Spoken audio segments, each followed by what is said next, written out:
Welcome friends.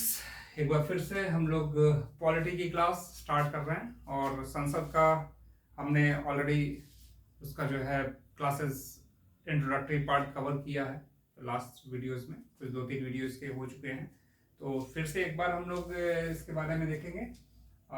अभी हम जो है उसके जो पीठासीन अधिकारी हैं दोनों सदनों के, यानी कि लोकसभा का स्पीकर और राज्यसभा का सभापति।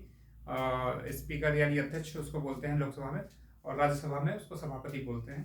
तो उनके बारे में हमने थोड़ा थोड़ा इंट्रोडक्शन लिया था। अभी हम यहाँ पे लोकसभा के बारे में बात करेंगे। लोकसभा का जो अध्यक्ष होता है उसके बारे में बात करेंगे। तो उसके क्या कार्य हैं, क्या जिम्मेदारी हैं, उसके बारे में डिस्कस करते हैं। तो देखिए, सबसे पहला कार्य तो यही है कि वो लोकसभा का अध्यक्ष है, तो ऑब्वियस सी बात है कि वो उसकी अध्यक्षता करेगा। मतलब सारी जो कार्रवाई होगी संसद के इस लोकसभा की, वो लोकसभा में उसकी निगरानी में होगी। वो उसका पीठासीन अधिकारी होगा, वो सारी कार्रवाई पे अपना नियंत्रण रखेगा, उसको जो है सुचारू रूप से कराने की जिम्मेदारी उसी की होगी। ठीक, ये पहला कार्य है उसका। दूसरा, एक संयुक्त अधिवेशन होता है। जब भी कभी जो है कोई बिल लाया जाता है और किसी बिल पे अगर कोई मतभेद हो जाए, किसके बीच में? दोनों सदनों के बीच में। संसद में 2 सदन होते हैं, लोकसभा और राज्यसभा। अगर इन दोनों सदनों में कोई मतभेद हो जाए किसी बिल के ऊपर, धन विधेयक को छोड़ के, और तो उस केस में कुछ विशेष परिस्थितियां होती हैं। उस केस में राष्ट्रपति जो है वो संयुक्त अधिवेशन कॉल करता है। तो उस संयुक्त अधिवेशन जो बुलाया जाता है उसकी अध्यक्षता कौन करेगा? क्योंकि दोनों सदन आएंगे, उसमें राज्यसभा भी आएगा और लोकसभा भी आएगा। तो उस संयुक्त अधिवेशन की अध्यक्षता भी लोकसभा का स्पीकर करेगा। ये बात ध्यान रखिएगा, ठीक है। 2 कार्य हो गए, 2 अध्यक्षता से रिलेटेड कार्य हो गए। तीसरा, ये निर्णायक मत देता है। अब निर्णायक मत क्या होता है इसके बारे में हम देख लेते हैं। देखिए, कोई बिल है, कोई विधेयक है, लाया गया है, और लोकसभा के स्पीकर को मतदान का अधिकार नहीं होता है, ठीक है। वो मतदान नहीं करता है, होता वो जो है सदस्य, जो लोकसभा का अध्यक्ष है वो सदस्यों में से ही बनाया जाता है। संसद के सदस्य से ही जो है सदस्यों में से एक को चुना जाता है, बट मतदान का निर्णय उसके पास नहीं होता जब वो अध्यक्ष बन जाता है। लेकिन होता क्या है कि अगर कोई बिल है, कोई विधेयक है और उसके बारे में कोई वोटिंग हो रही है, तो मत तो नहीं देगा, वोटिंग तो नहीं करेगा लोकसभा अध्यक्ष। लेकिन अगर टाई की सिचुएशन आ जाए, कोई निर्णायक मत देना हो, मतलब एक बिल पे, एक विधेयक पे बराबर हो जाए मतों की संख्या, समर्थन में भी और विरोध में भी, तो क्या होगा? बिल को जो है पास कराना है, बिल को आगे या तो पास होना चाहिए या तो निरस्त होना चाहिए। तो वो डिसीजन उस समय जो है, वो निर्णायक मत जो होगा कि विरोध में या समर्थन में, वो लोकसभा अध्यक्ष का होगा। निर्णायक मत यही है, ठीक है। मान लीजिए कि 100 वोट पड़े, 50-50 हो गया टाई, तो एक वोट का जो डिसीजन, जिससे कि डिसीजन होगा कि किस तरफ बिल पारित होगा या बिल जो है निरस्त हो जाएगा, उसके बारे में जो निर्णायक मत होगा वो लोकसभा अध्यक्ष देगा। तो ये हो गया, एक बहुत इंपॉर्टेंट टास्क है ये, कभी कभी इसकी जरूरत पड़ जाती है। अगला जो एक विशेष प्रावधान है लोकसभा स्पीकर के पास, देखिए, जो लोकसभा के जो है सदस्य होते हैं, यानी जो सांसद हम चुन के भेजते हैं, कई बार आपने सुना होगा न्यूज चैनल्स में कि एक पार्टी से कुछ सदस्य टूट के दूसरी पार्टी में चले गए, या एक सदस्य टूट के दूसरी पार्टी में ज्वाइन कर लिया। तो ऐसे केस में क्या होता है कि इसे बोलते हैं दल बदल। ये कानून बना था जो है पुराने, उसमें जो है आपके अनुसूची 10 में भी है इसके बारे में जिक्र। तो दल बदल का जो है, जो प्रावधान है, उसके आधार पर अगर किसी सदस्य की अयोग्यता का निर्णय करना है तो उस पर अंतिम निर्णय कौन लेगा? लोकसभा का स्पीकर का अंतिम निर्णय होगा, ठीक है। अभी आपने ये देखा होगा कि पिछले 2-3 साल की जो परिस्थितियां रही हमारे यहाँ राजनीति में, आपने देखा कई पार्टियां टूट के दूसरी पार्टियों में गई, ये वो पूरा। तो लोकसभा का जो स्पीकर है वो उस समय बहुत एक इम्पॉर्टेंट पद हो जाता है। इसीलिए आप देखते हैं कि जो सत्ता में जो पार्टी होती है, आमतौर पर या हमेशा ही आप मान सकते हैं प्रैक्टिकली, वो कोशिश यही करती है कि लोकसभा का स्पीकर उसका ही बने, क्योंकि ये बहुत इंपॉर्टेंट पद है। कई सारे डिसीजन जो है उसकी फेवर में लेने के जो होते हैं वो लोकसभा का अध्यक्ष या स्पीकर ही लेता है। तो मान लीजिए कि दल बदल के आधार पे कोई किसी की अयोग्यता का निर्धारण करना हुआ तो वो लोकसभा का स्पीकर करता है, ध्यान रखिएगा, बहुत इंपॉर्टेंट है।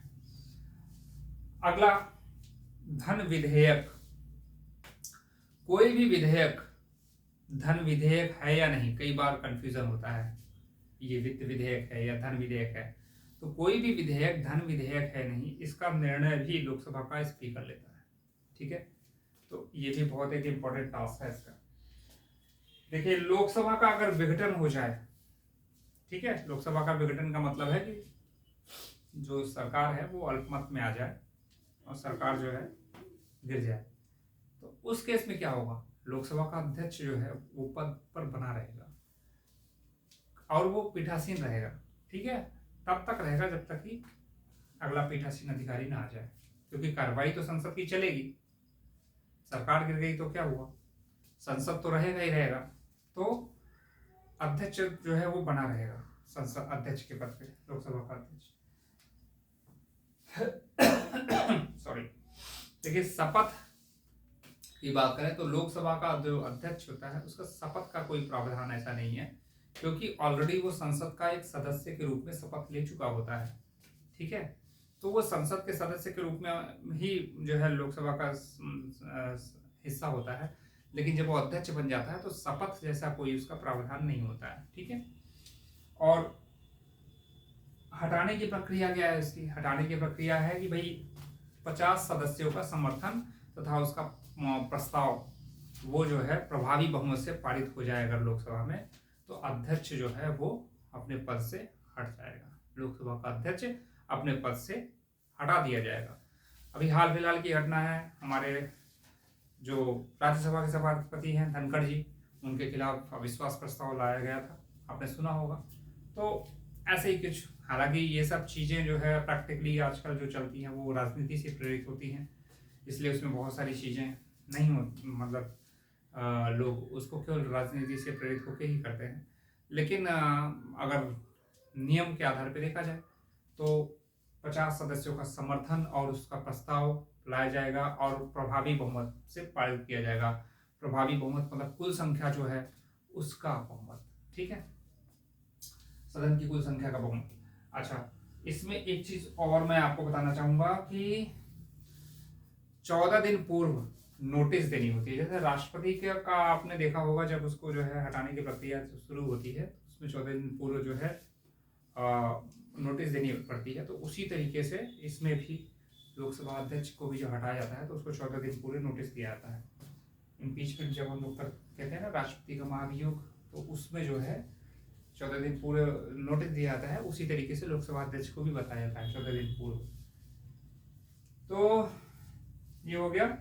अच्छा, अगला एक कार्य है कि बहुत सारी हमारी संसदीय समितियां बनती हैं संसदीय कार्य के लिए, कोई रिपोर्ट की जांच के लिए, कोई रिपोर्ट की एनालिसिस करने के लिए बहुत सारी समिति होती है संसद की अलग अलग, जिसमें कई सदस्य होते हैं, विपक्ष पक्ष मिला के या कुछ जो है स्पेशलिस्ट लोगों को मिला के बनाया जाता है, महान्यायवादी या इस तरह के, ठीक है। तो उसमें क्या होता है कि उनकी जो अध्यक्ष की नियुक्ति करता है वो भी कौन करता है, लोकसभा का अध्यक्ष करता है। संसद की समितियों के अध्यक्ष की नियुक्ति लोकसभा का अध्यक्ष करता है, लोकसभा का स्पीकर करता है।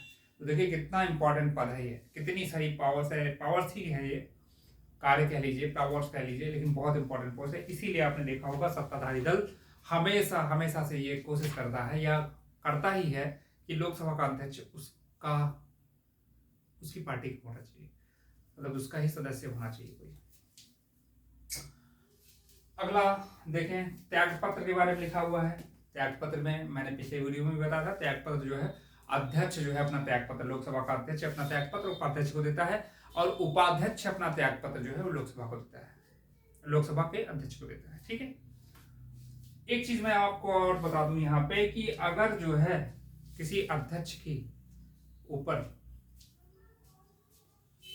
हटाने की उसकी प्रक्रिया लोकसभा में लंबित है तो वो पीठासीन अधिकारी नहीं रहेगा उस समय, ठीक है, ये ध्यान रखिएगा।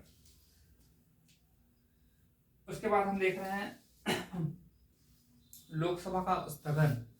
लोकसभा का स्थगन, मैं विघटन की बात नहीं कर रहा हूं, मैं सत्रावसान की बात नहीं कर रहा हूं, मैं स्थगन की बात कर रहा हूं कि लोकसभा का जब कार्रवाई चल रही होती है दिन में, तो कई बार होता है कि लोकसभा को स्थगित किया जाता है। तो अगले 4 दिन के लिए, 5 दिन के लिए या कुछ टाइम पीरियड के लिए, तो वो स्थगन, टेम्पररी जो स्थगन करता है वो लोकसभा का अध्यक्ष करता है। ठीक है, विघटन अलग चीज है, लोकसभा का सत्रावसान अलग चीज है। लोकसभा का विघटन भी राष्ट्रपति करता है, लोकसभा का सत्रावसान भी राष्ट्रपति करता है। इन तीनों चीजों में फर्क समझिएगा। सत्रावसान पूरे सत्र का, मान लीजिए विंटर सेशन चल रहा है तो उस पूरे सत्र का जब समापन होगा उसे बोलते हैं सत्रावसान।